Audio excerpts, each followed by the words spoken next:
Salut! Cette petite série de vidéos, une par semaine pendant un mois, se concentre sur le sujet le bien-être à l'aquarelle. On va s'intéresser à ce que l'aquarelle peut apporter pour toi là-dedans.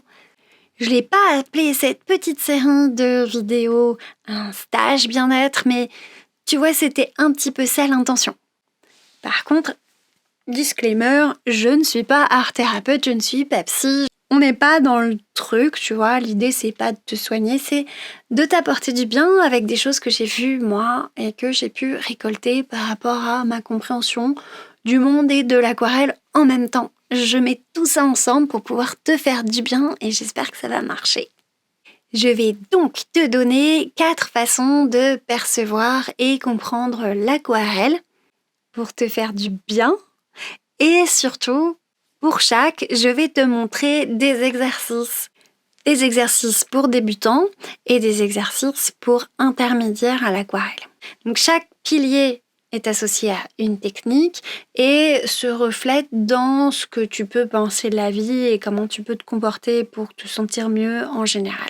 Cet épisode est sur le lâcher-prise. La définition du lâcher-prise en aquarelle, pour moi, c'est l'acceptation de la perte de contrôle. L'acceptation que se libérer, lâcher des choses, s'exprimer, ça va être nécessairement quelquefois ne pas le faire dans le sens où on a envie de le faire ou sortir ça un peu n'importe comment. Du coup, le process sera là plus important que le résultat. Pour t'illustrer ça, on commence avec un peu de washi tape, du scotch à peindre, ce que tu veux, qui tiennent sur ton papier aquarelle mais qui ne l'arrachent pas à la fin. Faut faire un petit test avant. Et puis je vais mettre des bandes comme ça un petit peu partout, peu importe où à vrai dire, où ça me semble intéressant, comme je l'avais fait sur l'une de mes petites cartes de Noël si tu te rappelles dans les vidéos. Et on va s'exprimer sur ce truc qui est un tableau, une contrainte. Tu peux en faire plusieurs côte à côte, des petits ou des grands, vraiment peu importe. L'idée c'est que tu aies cette contrainte de scotch qui va te donner quelque chose de rigolo à la fin sur lequel tu vas faire n'importe quoi. C'est ton objectif, tu retournes à la maternelle et tu essayes de te lâcher. Tu essayes d'oublier qu'il y aura un résultat à la fin. Tu vas tantôt malaxer l'eau, la faire se rentrer dans le papier, voir ce que ton pinceau produit et être dans le pur plaisir. Tantôt, en changeant de couleur, tu vas être dans la fusion. Alors, je conseille quand même de partir sur un dégradé de couleur qui soit un petit peu similaire. Ici, je vais faire les couleurs chaudes, donc juste jaune, orange, rouge. Et je vais m'éclater complètement en faisant des tests. Vraiment, je veux juste voir si mon pinceau il retient beaucoup d'eau, s'il est capable de faire des flaques. Si je le claque d'un pinceau sur l'autre, est-ce qu'il me fait des petites perles d'aquarelle orange ou des grosses flaques? C'est important que tu sois à la fois en observation, mais surtout là en jeu. Pour la première fois, t'observais comme un nuage, tu vois, sur la vidéo numéro 2. Sur celle-là, on veut vraiment chercher à juste le plaisir. Tu vas te reconnecter avec ce que ça te procure comme sensation agréable de coller plein de peinture partout. Ici, mon rouge, il est très crémeux, tu vois, par rapport à du orange qui va être très liquide. Il faut que j'ai envie de m'amuser avec cette partie. Surtout que t'as moyen parce que en soi, c'est pas du tout. Il n'y a pas de technique en fait à retenir pour ce truc-là. Tu cherches le lâchage, tu cherches à faire des choses en réfléchissant le moins possible. Donc, ça va pas nécessairement donner un truc de dingue très beau, mais ça va te permettre de te tester toi par rapport à ton angoisse de te lâcher ou pas. Si t'angoisses pas trop et que t'arrives à te déculpabiliser de juste profiter, de faire un peu nimp avec tes couleurs, tu y es. Après, si tu veux nous replier tout ça pour faire une petite carte un peu moderne, genre carte de vœux, yes, super, ça c'est possible. Je continue à tout te montrer quand même et à te parler un peu du principe. En même temps, je suis en vitesse réelle, tu vois, donc tu peux t'ennuyer un petit peu en regardant parce que le principe est celui-là et puis point, tu vois, il y a rien d'autre à faire. Donc c'est pas techniquement inatteignable vu qu'il y a aucune difficulté. Tu vas pouvoir le faire. Ce que je voudrais dans l'absolu que tu essayes de faire quand tu fais ça, c'est plutôt un exercice mental. Je t'ai dit tout à l'heure, concentre-toi. Est-ce que tu es frustré? Est-ce que ça t'angoisse? Est-ce que tu as envie quand même que ce soit beau? Tu t'es dit ça pendant que tu le faisais? Peut-être t'as cette angoisse de la perfection. Est-ce que tu te concentres trop sur la technique? Peut-être uniquement ça. Est-ce que ça se fusionne bien? Est-ce que mon aplat, il est parfait? Est-ce qu'il est joli? Peut-être t'as un petit souci de perfection, de perfectionnisme là. Et l'aquarelle, c'est pas quelque chose qui appelle le perfectionnisme, ça c'est sûr. Il faut savoir de temps en temps laisser la place à l'erreur, qui n'en est pas une finalement, et ne pas trop travailler. Tu vois, si je reviens là un petit peu trop dans mon orange avec mon pinceau, je vais tout flouter, je vais contrarier les fusions, et c'est là que ça devient pas frais, pas joli, pas cool. Non, là, je laisse cette partie-là qui est en fusion, qui est encore très humide et qui brille d'ailleurs, tu vois, à quel point c'est humide et mouillé. Eh ben ça brille et je la laisse comme ça. J'ai envie de la tripoter, hein, pourtant. Mais je me retiens parce que je veux pas être dans le contrôle de ce truc-là. C'est de l'aquarelle. J'ai fait un cours justement hier, donc ça dépend à quel moment tu regardes cette vidéo, hein, parce que je l'ai fait il y a longtemps avant de la poster. J'ai fait les 4 d'un coup. Et pendant ce cours-là, il y a une élève qui a essayé de faire des fleurs. Et elle en a fait une où je lui ai dit mets beaucoup d'eau, lâche-toi, laisse le truc faire. Elle l'a fait, puis l'a regardé, mais elle trouvait pas ça joli, mais c'était pas encore fini de fuser, pas encore, tu vois, épanoui. Elle a tout de suite repris une autre feuille et elle a fait d'autres fleurs. Et elle était beaucoup plus en contrôle, beaucoup plus en gouache, avec beaucoup moins d'eau. Elle était plus à l'aise, tu vois. Ça lui permettait de contrôler et finalement c'était pas mal joli, mais c'était très gouaché. Il n'y avait pas beaucoup de différences, de variations, de clair, moyen, foncé. Et en fait, plus tard, sur la table, elle a jeté un coup d'œil et elle a vu ce que ça donnait au final, ces fusions avec sa première fleur très très en eau. Et elle a fait waouh! Ah oui, mais en fin de compte, ça peut faire joli. Il faut peut-être que je laisse le temps au truc de faire. Oui, si tu veux que ça fasse joli avec ton pinceau seulement, tu risques d'être déçu. Ça, c'est le principe d'autres typologies de peinture. La gouache, des choses beaucoup plus opaques et moins en eau, justement, telles que l'huile. Eh ben, l'huile, tu vas prendre la matière, tu vas la pousser, tu vas la racler, tu vas la vivre. Là, la matière, c'est juste des pigments qui se baladent dans de l'eau et c'est l'eau qui fait le boulot. Donc, faut que tu apprennes à faire confiance à l'eau. Après, je te dis ça, j'ai utilisé mon sèche-cheveux, moi. Toi aussi, tu peux le faire. Mais moi, je sais exactement quand l'utiliser et quand les fusions vont faire un truc sympa. Toi, peut-être, je peux te conseiller, si notamment tu es un petit peu perfectionniste, de ne pas utiliser tout de suite le sèche-cheveux, de travailler ta patience et regarder un petit peu comment se comportent les fusions que tu vas laisser vivre sur ton petit tableau. Et oui, en effet, je vais pas avoir des lavis propres, des choses nickel toujours. Et l'une des erreurs qu'on fait quand on débute, c'est qu'on essaye que son lavis soit parfait. Parce que si on n'y arrive pas sur juste un tout petit carré qui est vraiment plat, quoi, où il se passe rien, on va jamais y arriver pour le reste. C'est ça qu'on pense. Ben non. C'est là qu'on se trompe, tu vois. C'est là que peut-être il peut y avoir, et là je te le fais, une révélation. T'enlèves le scotch et ça fait un truc que tu pensais pas que ça fait. C'est ça que je veux que tu te laisses un petit peu, cette eau-là, bosser à ta place pour réaliser que ce que tu fais peut être beau au final, sans que tu aies totalement contrôlé tout, sans que tu aies totalement contrôlé le process. Voilà, c'était un petit peu une métaphore mon exercice, j'espère que ça t'aura plu d'au moins le regarder et sinon de le faire, c'est pas mal de le vivre, tu vois. J'ai un autre exemple qui relève plus de l'impro.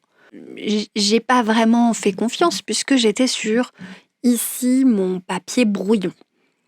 Donc j'avais produit des dessins de poissons pour mon cours d'aquarelle payant qui est sur mon site internet, tu vois. Et je m'en servais comme palette pour pouvoir tester mes verres sur le tableau que je faisais en verre. Et du coup, j'ai eu cette idée, j'ai lâché mon tableau. Je me suis dit, mais ça fait un super dégradé par-dessus le poisson. Je vais utiliser ça. Eh ben, j'adore. Donc, j'ai lâché totalement ce que j'étais en train de faire. Et je me suis dit, mais quelle merveilleuse idée pour ma vidéo sur l'expression. Parce que oui, je suis dans le moment, je regarde, je m'amuse. Et quand je m'amuse de quelque chose, en général, c'est une bonne chose. Donc, je vais le réemployer pour pouvoir laisser place à mon imagination sur d'autres sujets. En parlant d'autres sujets, je vais recommencer, mais avec des motifs qu'en général tu fais pas, c'est-à-dire un crâne et un serpent. Ben oui, je sais, c'est un petit peu inattendu, mais c'était un peu pour te dire aussi, peut-être que tu peux te pousser, tu vois. Les fleurs c'est super, les paysages c'est génial, et peut-être que ça peut être sympa de t'autoriser à faire un truc un peu farfelu. Si tu le fais pas déjà, hein, bien sûr. Mais il y a plein de manières de se lâcher. Il y a une manière de s'exprimer en public. Il y a des manières de ne pas finalement avoir vraiment accordé trop d'importance à ce que les autres vont dire, tu vois. Et essayer de faire quelque chose qui va te plaire à toi. Pour moi, c'est plus difficile parce que je suis maintenant une micro-nano-influenceuse, tu vois. Donc, si je dis quelque chose, je peux peut-être choquer, faire du mal à beaucoup de gens en même temps. J'ai une certaine responsabilité. Donc, à chaque fois, je me pose la question, est-ce que je fais bien de dire ça, de faire ça? On peut pas s'auto-censurer comme ça en permanence. Et je pense que quand tu es une personnalité dans le contrôle, peut-être ça peut être sympa aussi pour toi d'apprendre ce truc-là aussi, d'aller faire ton pas de côté. C'est quoi ton pas de côté à toi? Tu peux le découvrir. Bon, je t'ai montré quand même comment on faisait un dégradé multicolore rapidou, là, avec le jaune et le vert. Tu vois que j'y vais super rapidement, hein. C'est du temps réel, hein, toujours. Donc, je suis du jaune au vert. Simplement, je vais repasser d'une zone sur l'autre très rapidement avec la pointe de mon pinceau. Je fais des balayages, quoi. Et après, je laisse fuser. Je veux faire ça assez rapidement pour pas que ça sèche d'un côté sur l'autre. Mais en même temps, si entre la partie turquoise et la partie bleue, c'est en train de sécher et que ça fait une ligne trop marquée, bah je vais pas m'en soucier trop. Peut-être t'as envie de voir que ça, tu vois. Toi, tu vois que ça et tu dis « Ah, c'est raté, c'est terrible !» Ben, il faut apprendre à être un peu relax de temps en temps. Quand t'apprends l'aquarelle, surtout, c'est important. Faut à la fois se demander qu'est-ce qui a fait que ça a fait une ligne si délimitée? Est-ce que je veux des lignes moins délimitées? Si oui, comment est-ce que je pourrais faire pour faire une ligne moins délimitée? Est-ce que je dois faire des exercices la prochaine fois, la prochaine séance? Et comment est-ce que je peux améliorer tout ça? Qu'est-ce qui a bien marché du jaune vers le vert? Qu'est-ce qui a moins bien marché du vert vers le bleu?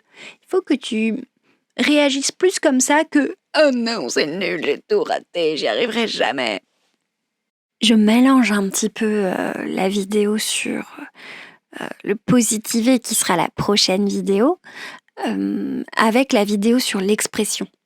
Parce que quand tu acceptes que c'est pas grave ce qu'on va penser de toi et même que ce que toi-même tu vas penser de toi quand tu auras fait ce que tu dois faire, que ce qui est important c'est de s'amuser, eh ben tu te libères un peu plus.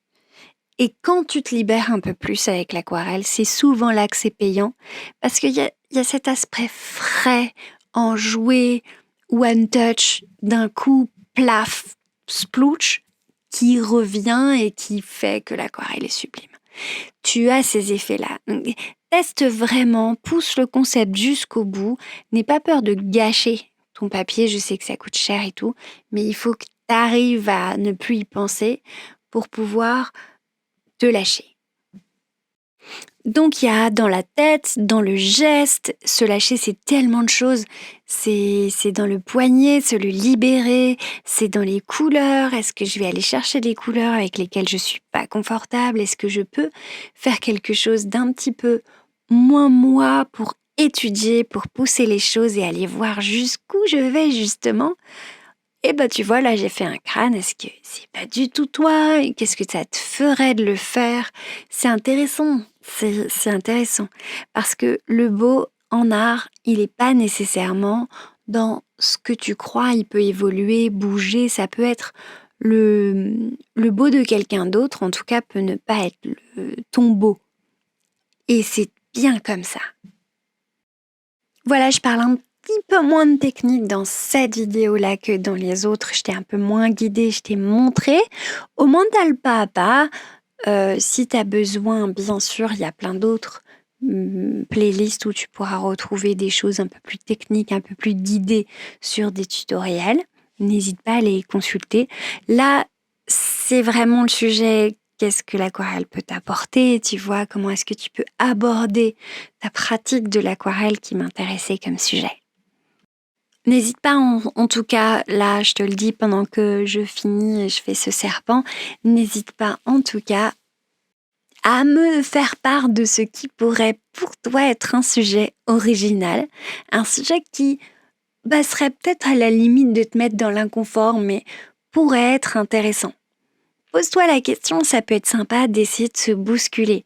Moi, je vois le plus beau cadeau qu'on me fasse en ce moment, c'est quand on me dit « Grâce à toi, j'ai commencé le portrait ». Je trouve ça magnifique, magique. Ça me donne envie, tu vois, de faire un cours, en plus de mon cours pour les débutants payants, un cours portrait, tu vois, spécial. Ça, je me dis mince, il y a vraiment des gens qui peuvent avoir ce déclic-là, mais c'est génial parce que c'est très très dur le portrait. C'est pareil, là je fais un serpent, un crâne, ça peut être dur pour certaines personnes.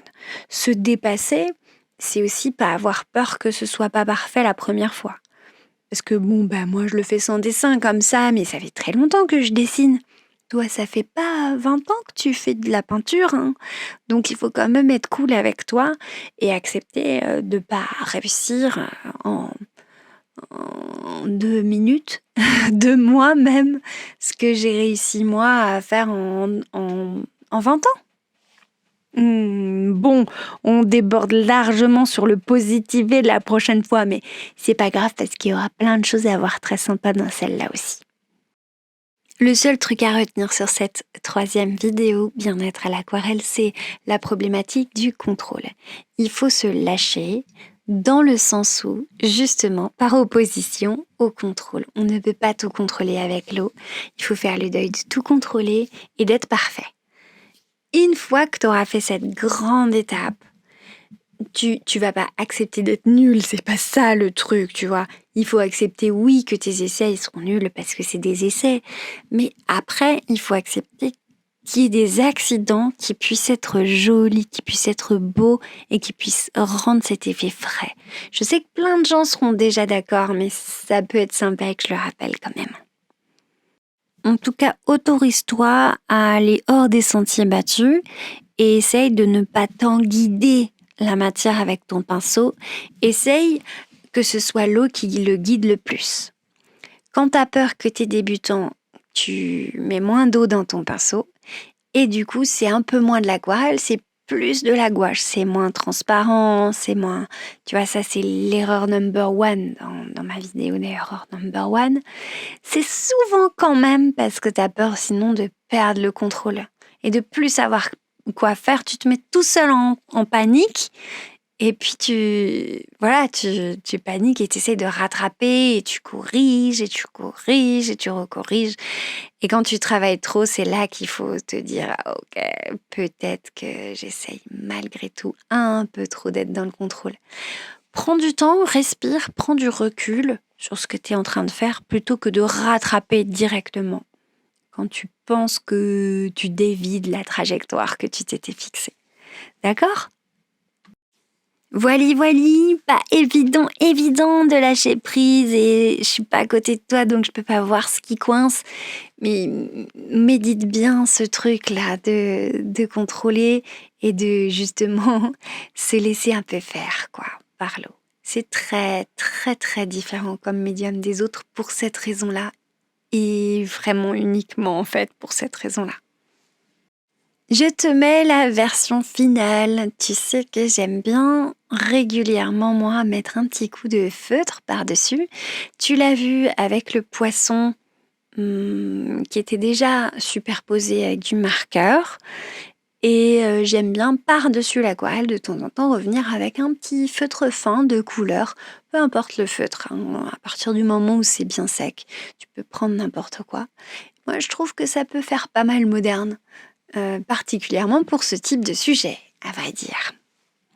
À toi du coup, j'espère que tu vas trouver ton terrain d'expression, ce que tu n'as jamais fait, ce qui te mettrait un petit peu en danger, aussi bien en termes de technique qu'en termes de sujet, pour pouvoir aller plus loin.